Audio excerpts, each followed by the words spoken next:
Praise the Lord. Magandang hapon po sa bawat isa. Maganda ba ang hapon? Amen! Yes, maganda dahil nandito tayo sa Iglesia ng Panginoon at mag-aaral ng kanyang mga salita.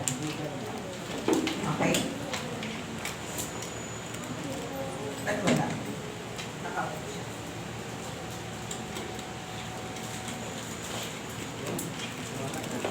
Right. So, praise the Lord. Welcome po ang bawat isa sa ating first training seminar for ministerial leaders for the year 2025.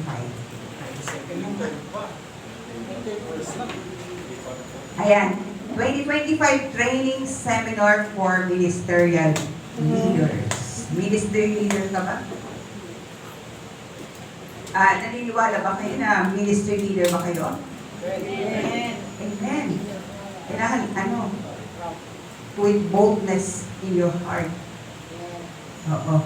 So, meron tayong salamat sa bawat isa sa inyong pagdating. Ilan ba, Sister Vivian, ang ating attendance? 26. 26. So, praise the Lord. May parating pa. May bisita kami, oh. Good Lord. Ating third guest speaker. Okay. So, please be guided by our program this afternoon, no? Ayan. Actually, wala pang 1:30, so praise the Lord. 1:30 to 2:30, ako po magsasalita. Then, pagkatapos ko po, ay may Q&A po tayo. Magtanong lang po kayo. Then, 2:45 to 3, snack. Then, 3 to 5 po si Pastor G. Parating na daw po siya by 2:30. Okay, excited ba kayo sa hapon ito na meron kayong mga matututunan about ministry leaders? Okay. So, ako po ay pansingit lang po ako. Actually, dapat si Pastor ay mag-aral. Dahil sa dami na inaaralin kasi niya. Okay. So, praise God, meron tayong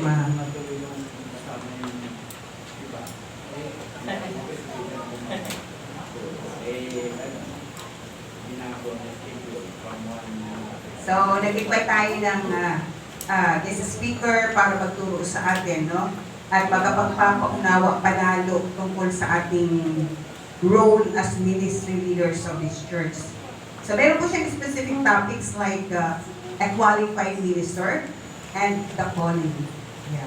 So, mamaya malalaman natin baka who is that qualified, sino ba ang qualified minister? At are you called? Parang gano'n, no, topic ni Pastor G. So, mamaya marami tayong matutunan. Okay, so first that. At meron din siyang, sa time niya, meron din siyang Q&A. Kaya huwag kayong mahihiyang magtanong. Ha? Oo, may Pastor Jim. Sabi, may isang kasabihan na, he who asks questions remains a fool for 5 minutes. Ha? Kung sino daw yung tatanong, ay mananatili lang kayong fool. Tapos Tagalog for 5 minutes. But he who does not ask remains a fool forever. Naniwala ba kayo doon? Kung sino daw yung nagtatanong, you just a fool for 5 minutes. Pero pag hindi kayo nagtanong, you will be a fool for life. Forever. Gusto nyo maging mang-mang yan. Fool, mang-mang. So, pag nagtanong kayo, mag-mang lang kayo for 5 minutes, 2 minutes, 3 minutes, no? Pero pag hindi kayo nagtanong, mang-mang kayo. Bakit? For the whole life. Kasi hindi nyo nagalaman yung kasagutan. So, praise the Lord. Sayang nga lang at actually, kasama natin yung binangonan, pero bigla silang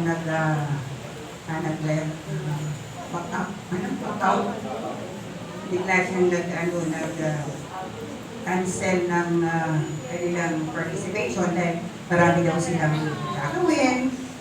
Okay, wala tayong magawa, kundi unawain. But anyway, with them or without them, you have to pursue with what has been planned.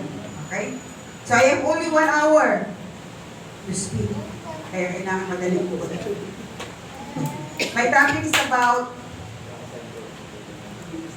natural and spiritual leadership. Ano ba yung natural leadership or spiritual leadership? No? So, yan. So, bago tayo pumunta sa aking topic, gusto ko munang daanan itong leadership. What is leadership in general? No, what is a leader? And 3 common types of leaders. No? 3 klase ng nangunguna. Then, saka ako pupunta sa aking topic na natural and spiritual leadership. So, what is leadership? Sabi ni Fleet Admiral Nimitz, wow, ano yung German? Leadership may be defined as that quality that inspires sufficient confidence in subordinates as to be willing to accept his views and carry out his commands. So ang pamuno daw ay katangian na nagbibigay ng sapat na inspirasyon sa mga nasasakupan, no? Natanggapin ang kanyang mga pananaw at isakatuparan ang kanyang mga utos. Naunawaan ba? So, dadaanan ko lang po yan. Hindi na ako mag-explain ng matagal kasi mamaya na tayo So, yan po ang leader. Ang leader, yan, ay meron siyang kalidad o kakayahan na mag-inspire ng magbigay ng inspirasyon sa kanyang mga subordinates para tanggapin ang kanyang mga pananaw at isakatuparan ang kanyang mga utos. So, okay. At sabi naman ni General Charles Gordon, once asked Li Hongchang, a leader in China, 2 questions. What is leadership and how is humanity divided? No. Hong replied, there are only 3 kinds of people. Those who are immovable, those who are movable, and those who move them. No? Sabi niya, ano yung pamumuno? Ano ba yung leadership niya? At bakit yung humanity divided? Sabi niya, kasi 3 lang daw ang klase ng tao. Yung ayaw sumunod, yung sumusunod, at pangatlo, yung nagpapasunod. Saan kayo doon? Alanganin. Siyempre, doon tayo sa sumusunod kasi andito kayo ngayon. Bakit hindi kayo makakanta? Doon ako sa sumusunod. Okay, so, yan. Yan po ang leadership. So, what is a leader? Siyempre, found doon galing sa ating definition ng leadership. No? A leader is a person who has the quality to inspire his subordinates to willingly accept his views and carry out his commands. So, a leader ay yung taong may kalidad na inspire ang kanyang subordinates na sumunod sa kanya, sundin ang kanyang mga pananaw, maniwala sa kanyang mga pananaw at isakatuparan ito. Hindi nyo? Kayo yun? Sumusunod ba yung mga super? Lahat tayo ay may mga leader, no? Ang iba ay wala pang grupo. Pero you are in a group, no? Ang iba naman, Sister Cora at saka Sister Ting, praise God. At nandito sila ngayon. Okay. They want to serve the Lord. Kaya palakpakan naman natin sila. Ang leader daw ng tahanan. Ay, hindi naman daw Sister Cora leader. Okay, tatawagin kayo leader ng Panginoon. Si Adena, future leader yan. O yung mga ibang wala pang grupo, mga future leaders, kayo ka nandito. Hindi aksidente na nandito kayo. Amen? Hindi aksidente. May plano si God sa buhay niyo. Okay. So yan. Sabi sa leader. 3 common types of leaders. Yan. Tingnan nyo ito ha. Positive leader, sabi ni King Cameron, defines positive leader as the implementation of multiple positive practices that help individuals and organizations achieve their highest potential. Flourish at work, experience, elevating energy, and achieve levels of effectiveness. Yan, yun yung positive leader. Sabi niya, para bang Ano ba ang maririnig natin sa isang positive leader? Para ba yung, hindi, kaya mo yan, sige lang, magpatuloy ka lang. Makakaya mo yan. Ganun, yan ang positive leader. Pag nangihina, sige brother lang, okay lang brother, ang buhay talaga ay may pagsubok, pero hindi yan magtatanggal. Pinupush mo yung subordinate para ma-achieve niya yung kanyang highest potential. Pag makinabangan siya, magampanan niya ang kanyang tungkulin, no? Calling sa Panginoon. At makamtay niya ang kanyang mga pangarap sa buhay pa. Ang nais niya. Okay, yan ang positive leader. No? Nag-gets nyo? Yun yung positive ha. Ayan yung neutral naman leader. And neutral, may mga characteristics ng isang neutral leader. Means well, but is timid in her or his actions. Timid, mahihain, or mahina ang loob.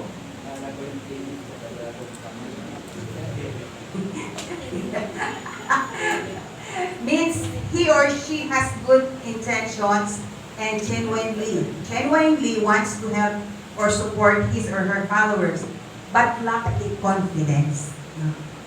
Gusto niya mag-lead.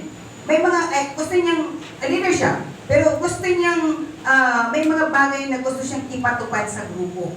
Alam niyang maganda, mabuti. But sabi diyan, he lacks confidence. Parang, pinanghihinaan ng loob, parang tatanggapin kaya nila ito. Baka din mahihila, baka hindi nila ako sundin, parang gano'n. So yun yung neutral. No? Tapos sabi dyan, has little confidence. Mahina ang loob. Kaunti lang, kaunti ang tapang. Kaunti ang tapang. Lacks the ability to make firm decisions. Yan. So, kulang sa abilidad na manindigan sa isang desisyon. Lacks the ability, only succeed in promoting confusions among the followers and eventually losing his position of leadership. No. So, pag neutral leader ka lang, promoting confusion, naku-confuse mo yung pinapang, parang, alam mo, nakikita ko dito sa neutral leader. Sino ba dito? Sino ba dito ang mga Duterte at mga Marcos? Walang mga Duterte. Walang mga Marcos. Nakikita ko dito sa neutral leader si Marcos. Uwi. Diba? Kahit masabi ni Duterte, weak leader. At meron siya, si Cathy Bilag ba yun? Si Cathy Bilag. Yung kabit ni Lagdaneo na laging kasama lagi sa Malacanang, kasama nila Marcos. So, sabi niya, doon sa kanyang blog, ganyan talaga daw si Marcos. Wala siyang lakas, pag in-interview mo siya, nag-impromptu interview, wala siyang masasabi. Hindi siya, pag may mga decision siya, hindi siya palang kwento, kasi may hina ang loob.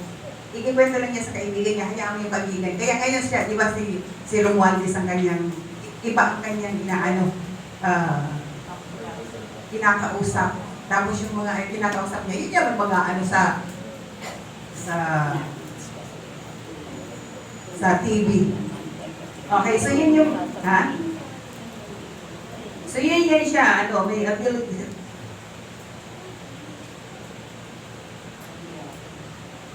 Mas may mahina ang loob. So, yun po yung neutral. Meron kayong gano'n? Ano? Sabi ko siguro hindi daw mahihain, wala daw ganito. Hindi! Sabi nga niya, he has good intentions and genuinely wants to help or support followers. Gayun nga lang, lack the confidence.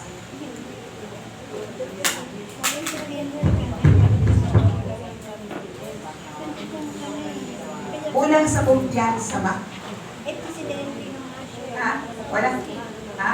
Kulang ang self-esteem. Yan. Kulang ang kanyang self-esteem. Yung, ano ba tawag? Anong Tagalog self-esteem? Ha? Yung parang, kasi ano lang kasi ako eh. Kasi high school graduate lang kasi ako eh. Parang ganun. Hindi boast, hindi. Nag-boast, hindi boast ang self-esteem niya. Ha? Kaya nga, lack of confidence. Ito naman yung isa. Yan. Ha? Ha? And ito naman negative leader, sabi niya, likes to dominate and it's domineering and is domineering because of a constant fear of losing her position or leadership. Ayan, may bago tayong bisita, si Georgia. Welcome, Georgia! So, yung negative leader likes to dominate, dominante. Oh, ayan. Gives direct criticism.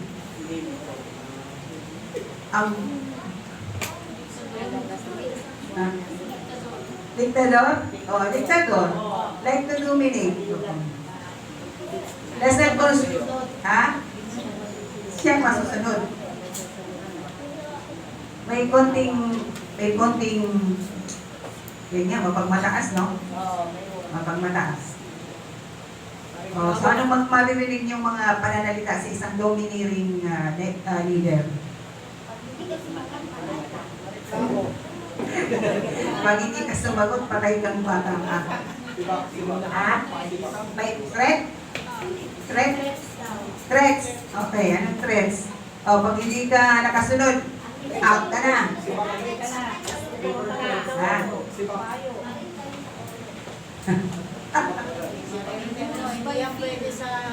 Rules by fear. Rules by fear. Rules by fear. Kaya, ang panguna niya ay naunahan ng takot. Kasi nga, sumusunod lang dahil sa takot ang mga tao. So, hindi maganda siya. Hindi siya ang magandang leader. Sabi niya, does not consult his or her subordinates nor does he or she explains his or her actions. No? Hindi ka nagpapaliwanag hindi siya kumukonsulta sa kanyang mga subordinates o nasasakupan dahil siya nakamagaling. No? At kung may nagawa man siyang mga palpak na plano, he does not explain her actions. No? Wala akong karapatan magpaliwanag sa inyo. Ako ang leader. Ako masusunod. Oh. Oh. Kaya saan kayo doon? Walang kukontra. So, tatlong common types of leadership, leaders, no? Positive, neutral, and negative. No? So, naway, saan pa tayo doon? Siyempre doon tayo sa positive. Oo. So, kung may nakikita rin kayo sa inyong sarili na you are neutral or negative, pwede pa naman nating baguhin. May pag mayroong for improvement pa naman. Ha? Halo-halo?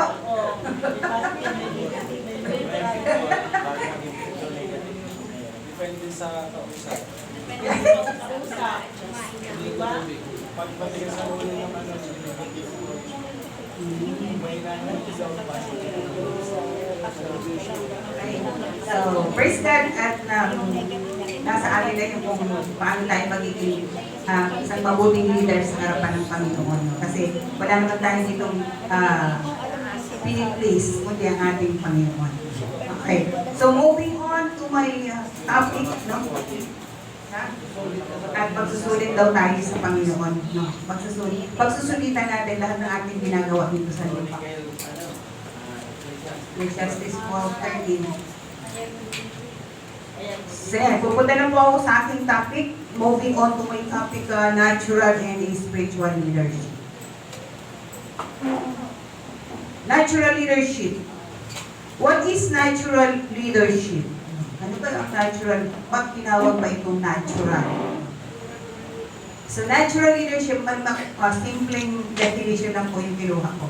Refers to the innate or inborn ability of an individual to lead, inspire, and influence others. Yeah. So, ang natural leadership, from the word natural, no? So, nag-lead siya, ay, so, ha? Parang organic. Okay. So, yan, ano ko na muna, punta ko sa what is a natural leader. So, punta tayo sa natural leader. Siyempre, someone who leads, inspires, influences others through his innate and inborn abilities. So, ang isang natural leader ay nag-lead siya sa pamagitan ng kanyang mga innate or inborn abilities. So, ano yung mga inborn abilities natin? Wala akong nilagay ka. Ha? Ano yung mga inborn abilities natin?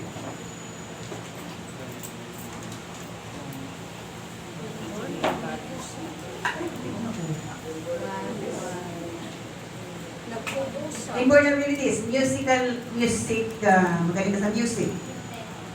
Gifted ka sa music. Kaya, leader ka sa isang orchestra. Kaya ano tawag daw? Sa isang banda. Or kaya, mga magaling ka mag-drawing, artistic, talent, or teaching. Magaling ka sa teaching. Ano mga inborn qualities nyo? Magaling to, di ba? Administration, leadership. O merong ganun inborn na magaling sa administrasyon. Narinig ako, inborn malakas daw kumain. Kasalanan yun, gluttony yun. Ano ba mga inborn qualities nyo?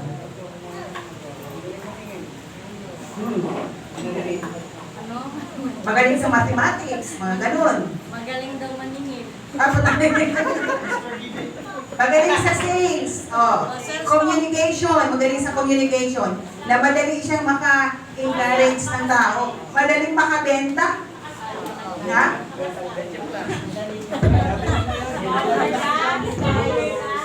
Magaling sa communication. Kaya nakakapag-scam. Tulong na ibibinta eh. Scammer pala. Yes, cover. Jubi kayo, Jubi Woods. Jubi Woods. Ha? Magaling magsalita. Dynamic speaker. Ha? Ganun. Bago ma. Ano ba?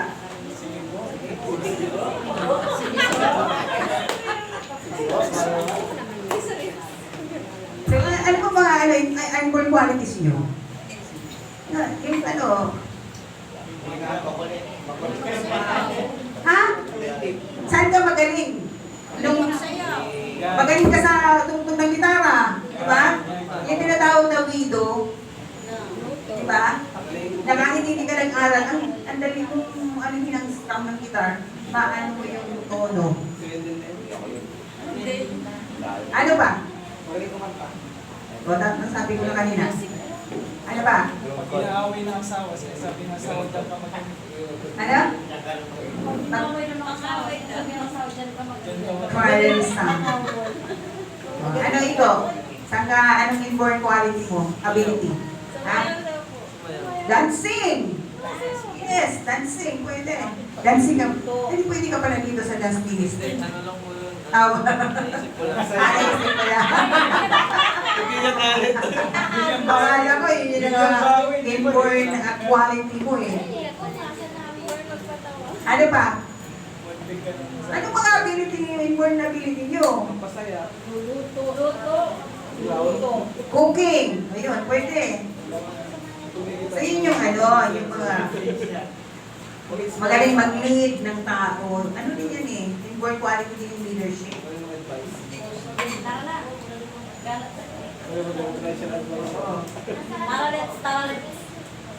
Okay, so, Magaling manulsol.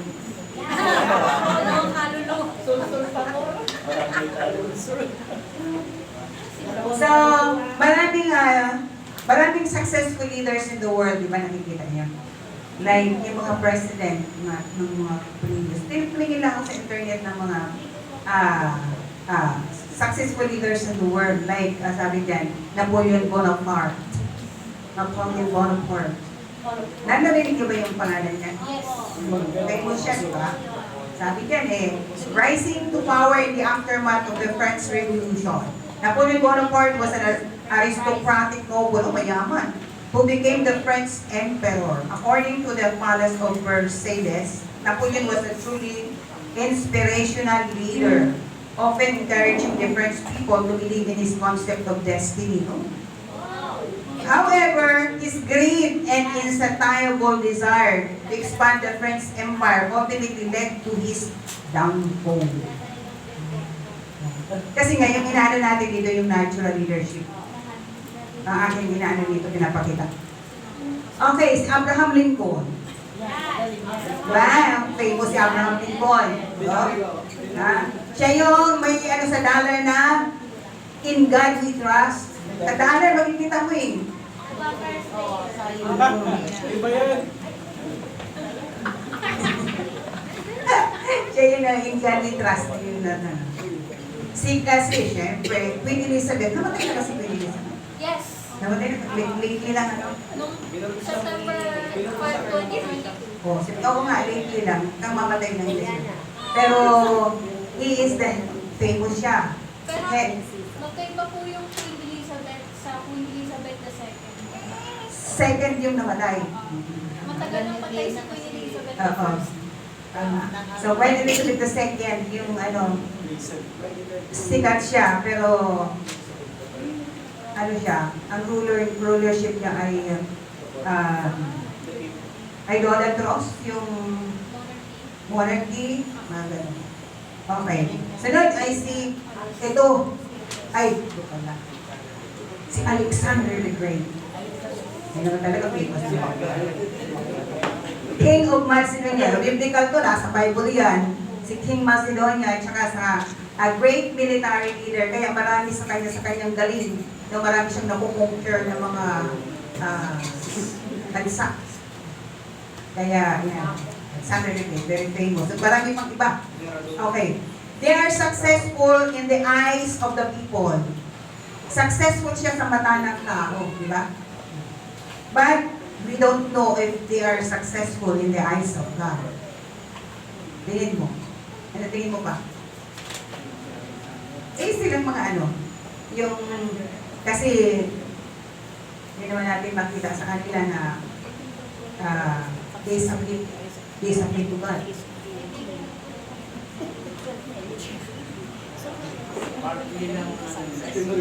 So, hindi ko masabi kasi may tili naman ginamit sila ng Panginoon eh. Pero pagdating sa judgment, ano kaya ang ano natin doon?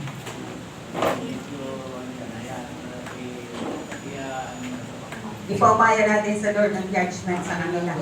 Pero gusto ko lang ipakita kung paano ang judgment ng leaders with natural abilities, kung paano sila nag-live, compared to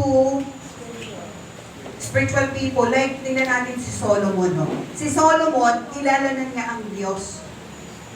Pero paano ba namuno si Solomon? Kung si Solomon nga, na nakakilala na sa Panginoon, no? Pero nag-fail pa siya. No? Kaya niya sinulat ang Ecclesiastes dahil marami siyang pinagdaanan. At namatay siyang malungkot dahil nasa kasalanan, marami siyang pinagdaanan ng kasalanan. Pero sabi nga ng iba, ito yung mga debate, ligtas kaya si Solomon nung namatay. Ano sa tingin mo ba?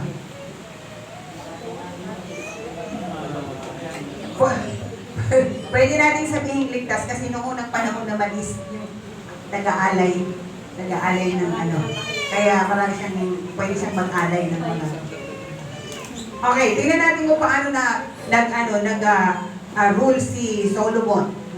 Sa verse Deuteronomy chapter 17, 16 to 17 yan. Sa 16 sabi niyan, he must not acquire many horses for himself. Sino bang may Bible? Pakibasa nga. Deuteronomy chapter 17, verse 16 to 17.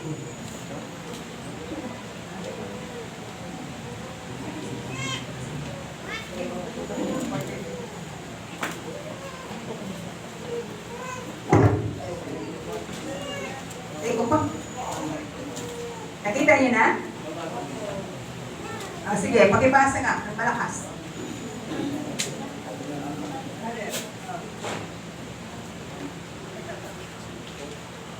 Deuteronomy chapter 17, verse 16 to 17. Sabi po dito, hindi siya dapat mag-asawa ng marami at baka siya 16? 17 po. 16. 16. 16, ang gagawin ninyong hari ay hindi dapat magparami ng kabayo para sa kanyang sarili. Hindi rin niya maaaring iutos sa iba na magbalik sa Egypto para ikuha siya ng maraming kabayo, sapagkat pinag-utos ni Yahweh na huwag nang bumalik pa roon. 17 po. Hindi din siya dapat mag-asawa ng marami at baka siya'y makalimot kay Yahweh, ni hindi siya dapat magpayaman sa panahon ng paghahari.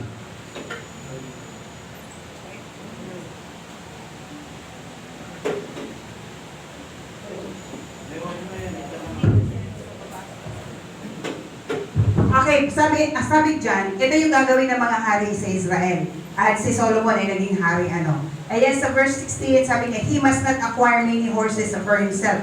Dapat hindi siya mag-acquire ng maraming kabayo. May reason ang Panginoon kung bakit ayaw niya. Sa 1 Kings chapter 4, verse 26, no? Nakalagay ba dyan? Wala. Okay. Ano nyo na lang. 1 Kings chapter 4, verse 26. May 40,000 kwadra si Solomon para sa kanyang mga kabayong pangkarwahe at may 12,000 siyang mga ngabayo. Nag-acquire siya. Violate niya itong utos ng Panginoon. Nag-acquire siya ng maraming kabayo. Bakit? Ano yan panlaban.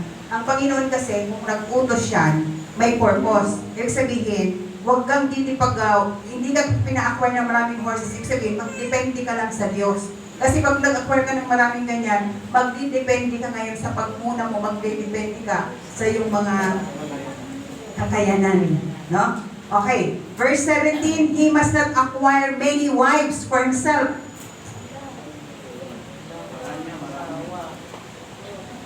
Lest his heart turn away to idolatry. Anong nangyari? Nangyari po yan. Sa 1 Kings chapter 11, verses 3 to 6. Basahin ko na lang. May 700 asawa si Solomon na puro mga prinsesa at may 300 pa siyang asawang alipin. Ang mga asawa niya ang nagpalayo sa kanya sa Diyos. O di ba? Sabi niya, lest his heart will turn to idolatry. Okay. Ha? Yan, makita nyo, si Solomon, kaya pinakita ko kanina yung leading with natural abilities. Tapos leading with spiritual abilities. No? So, paano si Solomon namuhay na kung siya nga na nakakilala sa Panginoon ay bumagsak, how much more yung ibang Okay. So, nang matanda na siya, nahimok siya ng kanyang mga asawa na sumamba sa ibang mga Diyos. Yun. Hindi na naging maganda ang relasyon niya sa Panginoon na kanyang Diyos. Hindi tulad ng ama niyang si David. Yan. Sumamba siya kay Ashtoreth, ang diyosa ng mga Sidonyo. At kay Molek, kilala niyo si Molek, no? Ang kasuklam-suklam na Diyos ng mga Amonita, mga idols. Sa pamagitan nito, nakagawa si Solomon ng masama sa paningin ng Panginoon. Hindi siya sumunod ng buong katapatan sa Panginoon, hindi tulad ng ama niyang si David. Okay? So, di ba? Binabiolate niya. How much more yung mga, sabihin na natin, walang Diyos na mga leader. Okay. So, 17, isa pa. He must not acquire for himself excessive silver and gold. Ha? 1 Kings chapter 10, verse 40 to 29, mahaba. nagpakayaman siya sa panahon ng kanyang panunungkulan. Solomon. Verse 18, and finally, he must diligently and humbly keep God's law. No. Hindi nga niya nasunod, di ba? Solomon did not keep the commandments of God in his heart. So anong nangyari sa kanya dahil sa hindi niya pananatili sa pagsunod sa kalooban ng Diyos? Pinasok niya ang kasalanan sa kanyang buhay, though nasa kanyang karunungan, di ba? Sabi nga walang ibang kapareho si Solomon sa mundo na matalino. Siya yung pinakamatalinong nabuhay sa ibabaw ng mundo. Pero bakit? Ano nangyari? Sabihin mo na si Solomon, mas matalino pa kina Napoleon Bonaparte. Mas matalino pa siya kina Alexander the Great. No? Siya yung pinakamatalinong tao na buhay sa mundo sabi ng Bible. But he died empty, hopeless, and full of regret.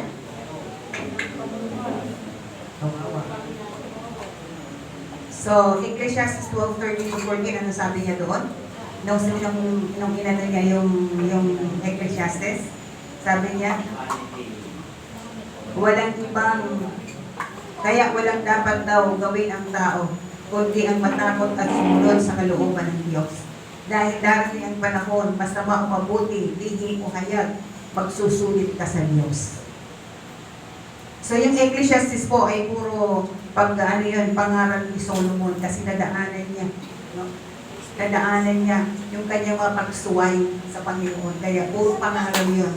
Vanities, mawala niyang lahat ng mga ganyan, walang kapuluhan sa harapan ng Diyos. Lahat yan ay lilipas. Pero ang pinakamabuti sa lahat, ang matakot ka at sumunod sa Diyos. Yan lang ang sabi niya, the only, ano tawag yun? Isa lang sabi niya, tungkulin ng tao, ang matakot at sumunod sa Diyos. Yan. Okay. So, nakita natin, no? Okay. Na-compare natin yung natural leaders and spiritual leaders. So, natural abilities reach their greatest effectiveness when employed in the service of God and for His glory. So, ang natural abilities daw natin, makukuha niya yung greatest effectiveness, yung magiging effective ka as a leader, when employed, yung mga natural abilities mo ay ginamit mo sa paglilingkod sa Diyos and for God's glory.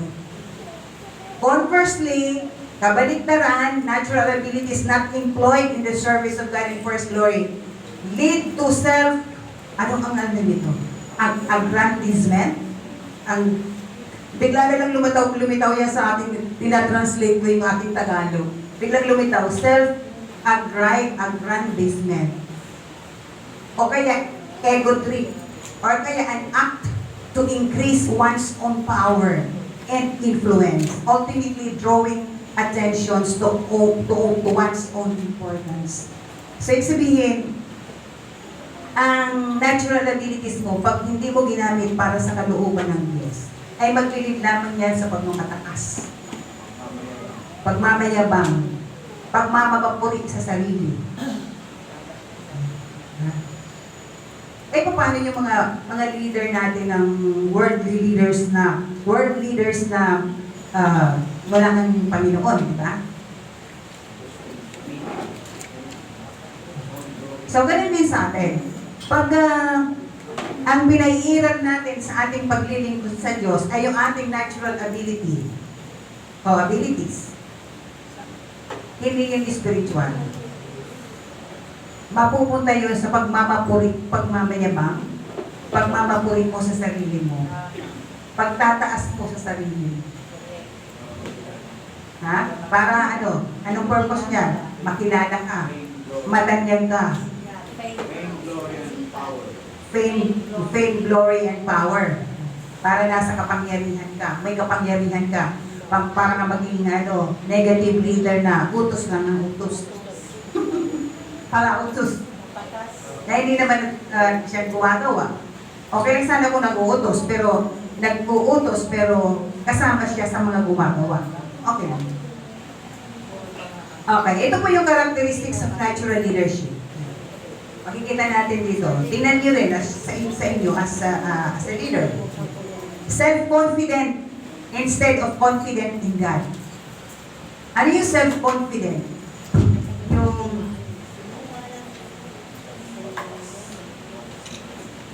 Tiwala sa sarili. Sobrang tiwala sa sarili.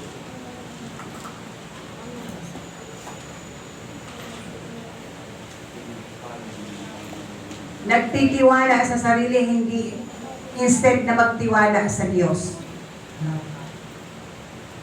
Yun yung pinaiiral mo ngayon, yung natural ability mo in living. No? Masyado kang tiwala sa sarili mo. Eh, hindi. Ito ang tama, ito ang maganda. Ito ang maganda talaga. Hindi yung pag-pray mo nga natin kay God. Kasi baka hindi ito ang kalooban ng Panginoon. Then, ano pa? Sabi sa Matthew 5:3, pinagpala ang mga taong walang inaasahan kundi ang Diyos. Sapagkat kabilang sila sa kaharian ng langit. Kaya, so kailangan, sa bawat desisyon natin, maging confident in God tayo. Para wala tayong aasahan kundi ang Panginoon lamang. Next ay,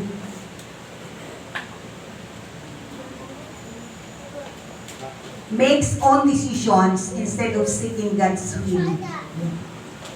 Nagwagawa ng sarili niyang desisyon, magkapareho lang ano, instead of seeking the will of God. Sabi sa Proverbs 3:5 and 6, di ba? Trust in the Lord with all your heart and lean not on your own understanding. In all your ways acknowledge God, submit to God, and He will make your plans path straight. So instead of making your own decisions, seek the will of God sa inyong mga pangunguna. Tama ba? Amen po ba? Okay. Ha? O, nakikinig sila eh. Nag-iisip ba? Paano ba ako mag-lead? Oo. Siya ba yan? Yung iba naman, instead na tingnan yung sarili, tumitingin sa iba, no? Ganyan ba siya mag-lead? Siya yun siya. Oo, tamang-tama. Siya nga yan. Hindi. Ha? Okay. Sunod ay ambitious instead of being humble. Ano yun? Sabi sa James 4:6, God resists the proud, but gives grace to the humble. Ambitious. 4, originates own method instead of following God's methods. Gumagawa ng sarili niyang methodology. Gumawa ng sarili niyang mga pamamaraan instead na sa paraan ni God. At, okay. Enjoys, ito, commanding others instead of delighting to obey God. Masaya, enjoys commanding. Masaya siyang nag-utos, palautos, instead na siya mismo ang mag-delight to obey God. Independent instead of being God-dependent. Ayun na nga, parang andin yan eh. May sariling desisyon. Nagsasariling desisyon instead of konsultahin ng Panginoon. O kaya yung kanyang mga subordinates. Okay. Motivated by personal reward. Ito, yung power, fame, and glory. Instead of motivated by love for God and man. Instead na ang isang bagay ginagawa mo dahil mahal mo ang Panginoon at mahal mo yung kapwa mo, no, gusto mo makasunod din sila sa kalooban ng Diyos, gusto mo sila makagawa ng mabuti, pero instead of that ay kaya ka namumuna because of personal reward. Gusto mo kasi makilala, sumikat, maging powerful. Gusto mo taga-utos lang.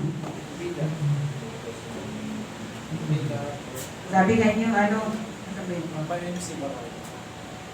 Yung, ha? Mga attention seeker pa daw yan. Gusto niya laging napansin. Yan yung personal reward niya eh. Gusto niya napapansin, napupuri. Ha? Colossians 3:23-24, ano man ang inyong ginagawa, gawin ninyo ng buong puso na parang sa Panginoon kayo naglilingkod at hindi sa mga tao. Diba? Malinaw ang utos ng Panginoon, no? Sa ating paggawa, gawin ninyo ito ng buong puso. Kahit man sa trabaho, di ba? Na-apply natin yun eh. Kahit nawala ang boss mo, magtatrabaho ka dahil nakikita ka ng Diyos mo na ginagawa mo ang tungkulin mo. Hindi yung pagdating lang ng boss mo sa kakabisi. Pagka-pag-alis ng boss mo, nag-Facebook ka na lang. So yan, motivated by personal reward, yan ang natural ha. Instead of motivated by love for God and man. Yan. So yan.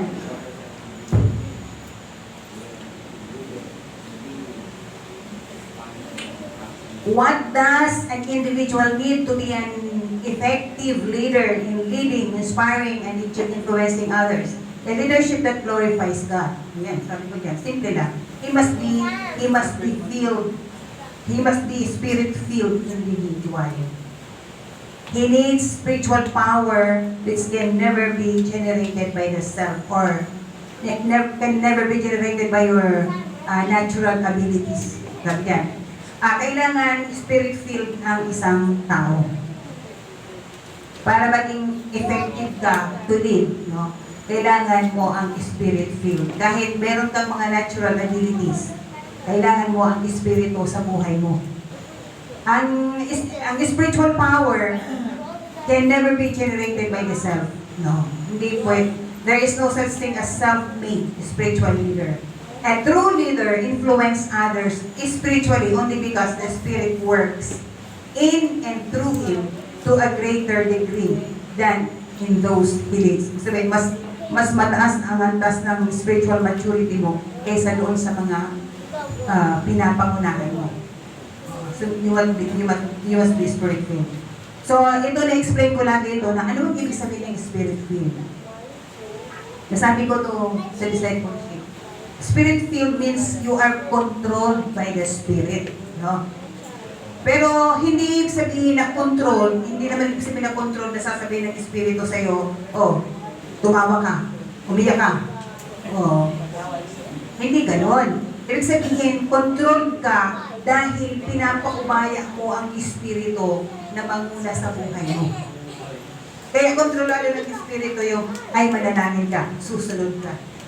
Ay umawit ka, susunod ka.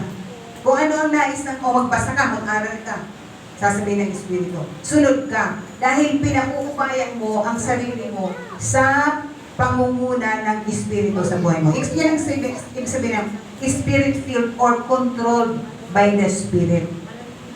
Amen ba? Naintindihan ba?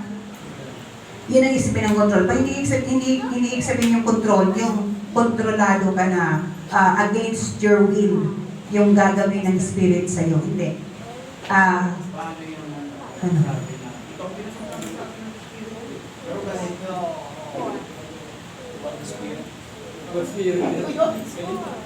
Ano sabi sa Bible, di ba? Test the Spirit. Ay, nandiyan na po si Pastor G. Pagpunta.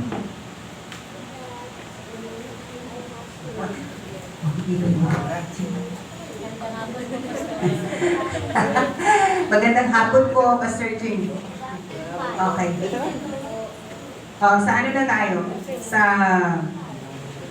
yun po, yung Spirit field. So, sabi sa Acts chapter 6, verses 1 to 4. Basahin ko na lang po ako.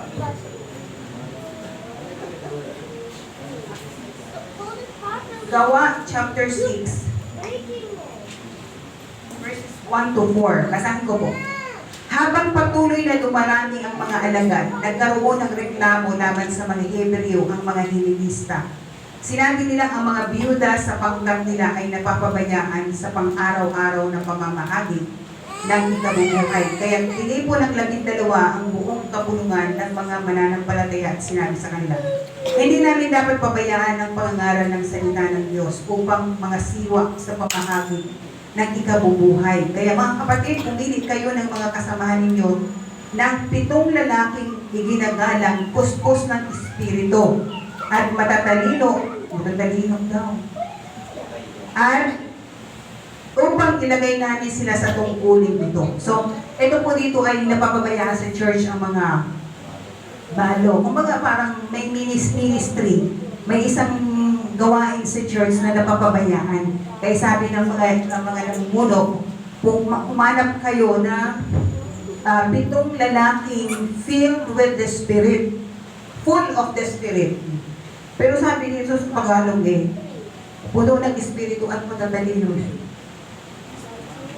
Full of wisdom na lang because of the Spirit.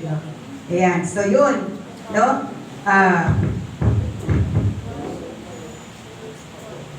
Paano, sabi natin, sabi ko dyan, what does an individual need to be an effective leader, leading, inspiring, and influencing others? A leadership that glorifies God, he must be filled with the Spirit. He must be a Spirit-filled individual. Okay. At sabi sa Acts 6:3, brothers and sisters, choose 7 men for among you who are known to be full of the Spirit and wisdom. Ayang panayong kalulungan. We will turn these responsibilities over them. So sa mga namumuno, dapat you are Spirit-filled and full of wisdom. Amen po. So, praise God. So, meron akong nakita sa Bible, Spirit-filled leader, sino po yun? Si Pablo po. No? Paul is one of the Bible characters who showed what his spiritual leadership is like. Paano siya namuno? Sabi sa 1 Corinthians chapter 2, pakibuksan nyo ulit. 1 Corinthians chapter 2, verses 1 to 4. Sabi niya, when I came to you, I did not come with eloquence or human wisdom as I proclaimed to you the testimony about God.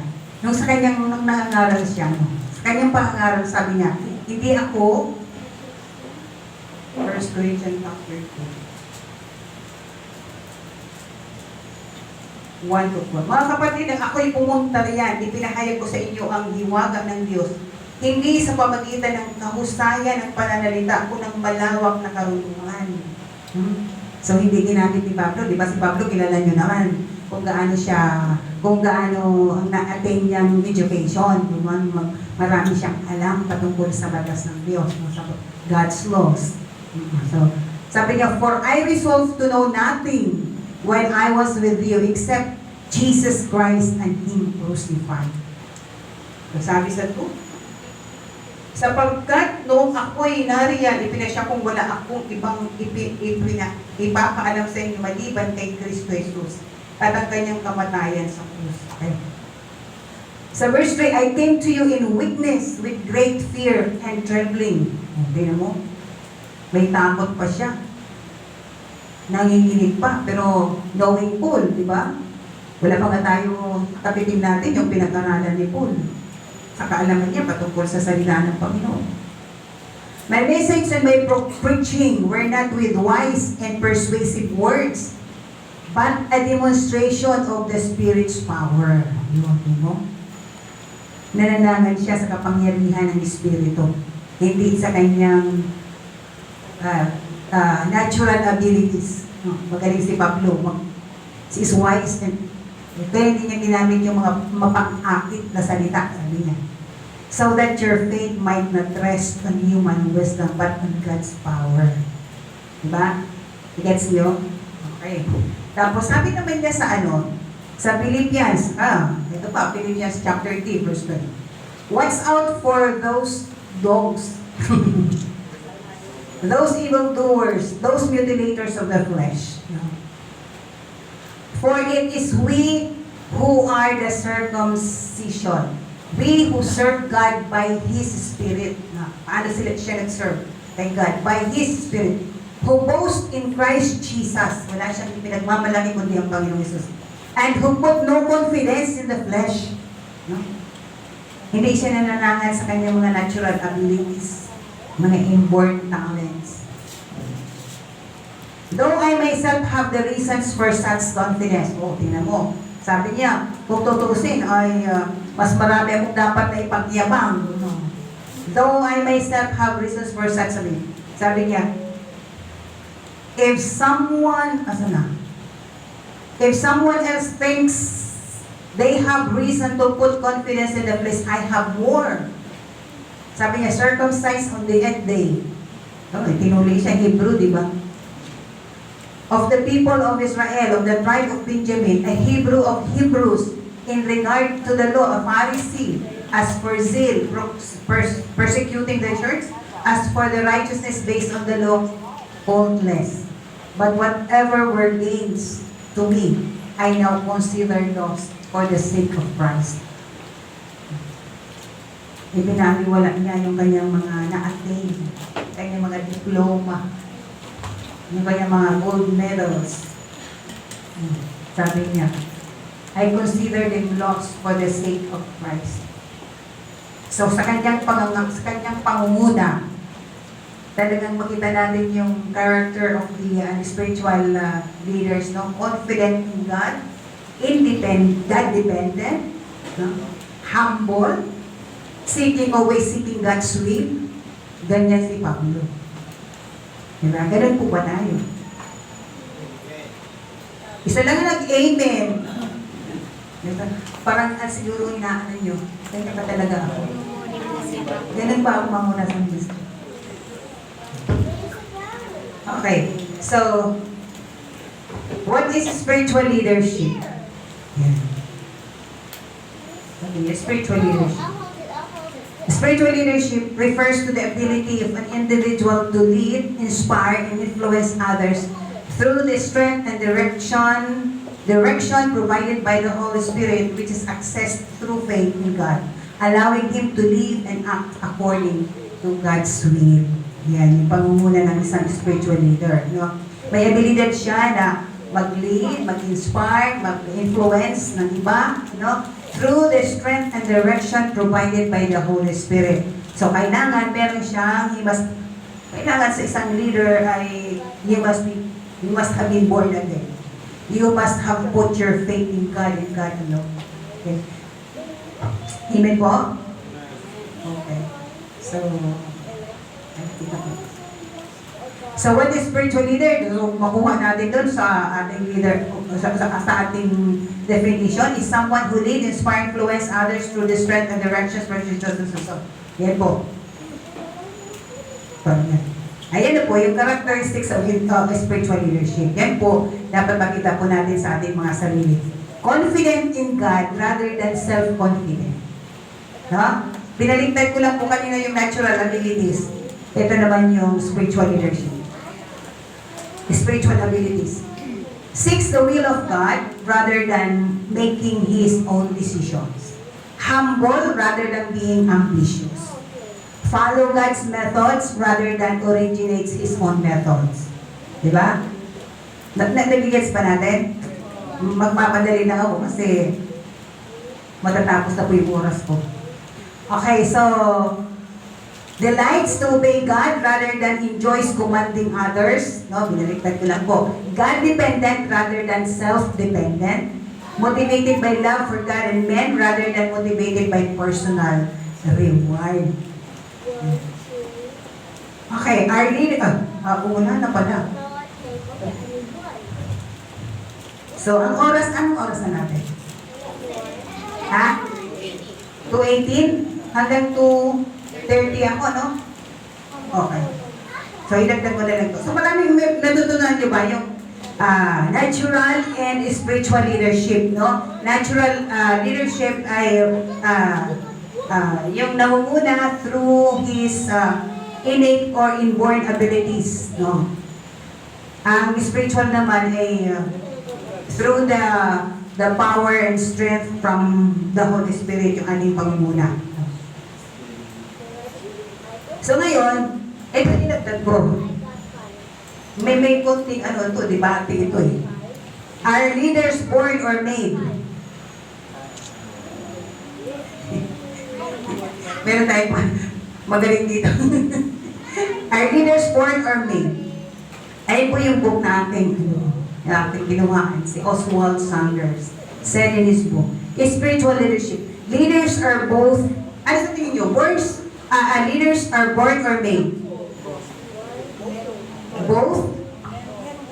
Merong born lang? O made lang? Meron nami-made kasi later on, namumbold kasi siya. So, both.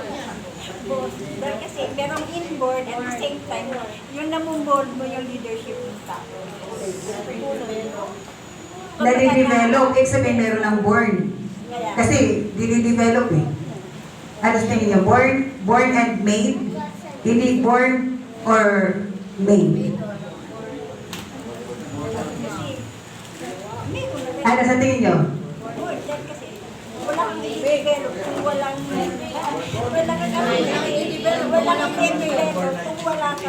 Kung walang na-born, walang mamimade. Oh yes, kung walang inborn na leadership, walang imuborn. Walang mabubuo. Mamaya kay Pastor Jing yan eh. So ito po yung ano ko. Sabi ni Oswald, on the one hand, leadership is an elusive and electric quality that comes directly from God. On the other, leadership skills are distributed widely among every community and should be cultivated and developed.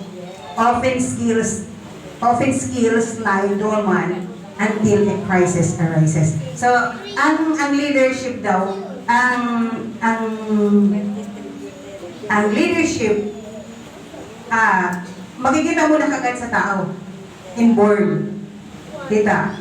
Pero meron namang, hindi mo makita, pero dahil sabi niya, crisis arises, bigla siyang nanguna. Biglang lumabas yung kanyang pagka-leader, no? So, ibig sabihin, ako din, yung aking pinag-aralan niya, leadership are born and made. And made. Ibig sabihin, meron ka na doon, kaya lang dormant lang. Nakita lang yan yan na nga, sabi dito sa aking,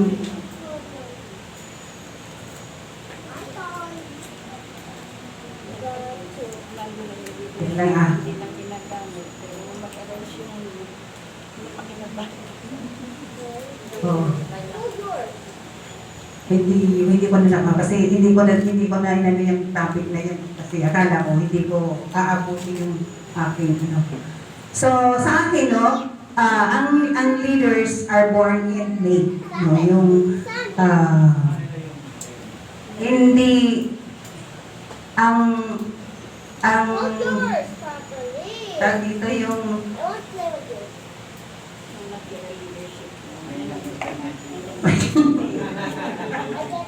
Kasi hindi develop mo na lang nandun na siya. ayan, a true and safe leader, wala ba dyan?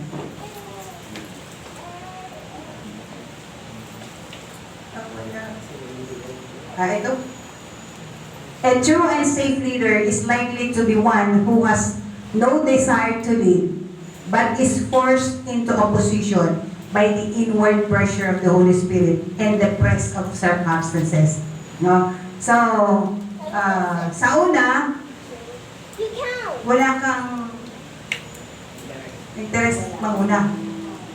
Pero, along the way, sa pagkasunod mo sa Panginoon, merong pressure ng Holy Spirit sa pangungusap ng Panginoon, no?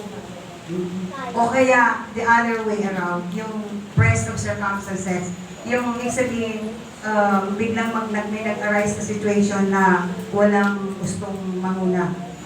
At ikaw ay nag-step up. So sabi niya, a leader is born. So ibig sabihin, ando na, a perfect example nga dito ay si Joseph. Si Joseph, sabi nga ng iba kasi, ang minsan daw ang leadership ay by luck or si Joseph.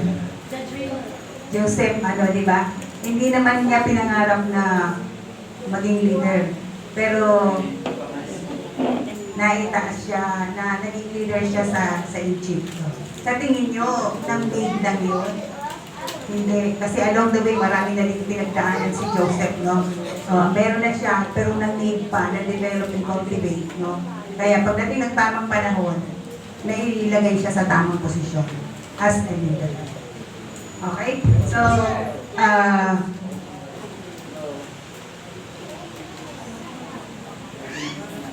5 minutes na lang? O, sige, yun na lang. O, yun yung ang gusto ito lang. Tinagdag ko lang yan. So, ang ating tinapik sa inyo is about natural and spiritual leadership. No? Meron ba kayong tanong doon sa akin? Kasi, ano na lang, 5 minutes na lang daw ako. Ha? O, asang big program ko ba? Pwede ka ng program niya. Ang ating oras ay ako ay magsasalita ng 1:30 to 2:30. Okay. 2:30 to 2:45, 15 minutes lang, Q&A time. Oo. So, ha? Tapos, 2:45 to 3 snack. Then, 3 to 5 si Pastor Gina. Dito na po tayo maraming matututunan. Okay, so, hanggang doon lang po yung aking topic sa inyo, yung natural and spiritual leadership. Meron ba kayong katanungan? May, o kaya, bagay mo yung question. May naiintindihan ba kayo? Ha? O wala kayong naiintindihan dahil wala kayong tatanong. Ano? Sige, question and answer po. Sabi ko kanina, if you ask questions, you are full for only 5 minutes. But if you don't ask questions, si Alena, sige Alena. Okay. Nilenture ko po kanina, para maging effective